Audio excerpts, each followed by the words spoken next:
শীত পড়লেই কুমারী নদী থেকে উঠে আসে রোদ পোহাতে। কখনো কখনো জঙ্গলের ঘেরাটোপ ছেড়ে বেরিয়ে আসে বাঘ। সেই ট্রেন্ড দেখা গেল সোমবার সপ্তাহের প্রথম দিন। ম্যানগ্রোভের ঘন আবহে দেখা যায় দিব্যি লুকোচুরি খেলছে বাঘ মামা। আর মা বাঘিনী সহ তার শাবকদের দর্শন করতে অসংখ্য পর্যটকরা আসেন সুন্দরবনের বনি ক্যাম্পে। একসঙ্গে ৩টি বাঘ দেখার জন্য রীতিমতো হুড়োহুড়ি পড়ে যায়। বাঘ দর্শনের আশাতে প্রতি বছর লক্ষ লক্ষ পর্যটক আসে সুন্দরবনে বেড়াতে।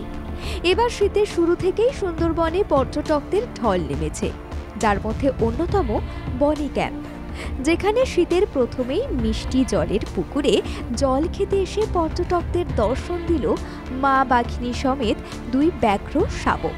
আর একসাথে 3টে বাঘ দেখে খুশি পর্যটক থেকে শুরু করে বন দপ্তরের কর্মীরা। আর যারা এসে বাঘের দর্শন পেলেন না, তারা একরাশ হতাশা আর দুঃখ নিয়ে লঞ্চের উদ্দেশ্যে ফিরে গেলেন।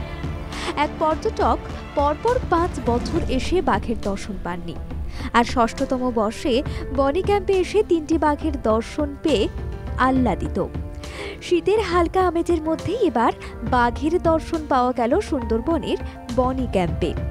বনকর্মীদের দাবি, বনি ক্যাম্পে প্রায়শই দেখা যাচ্ছে 3টি বাঘ একসঙ্গে, কখনো 4টি বাঘ।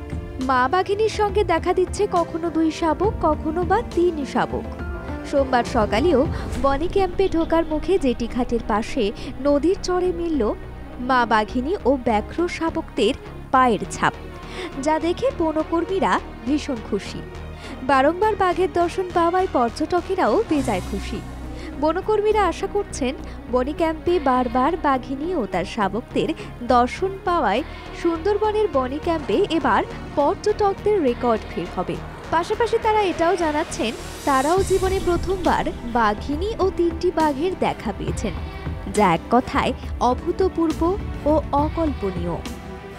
ব্যুরো রিপোর্ট, বাংলা জাগো।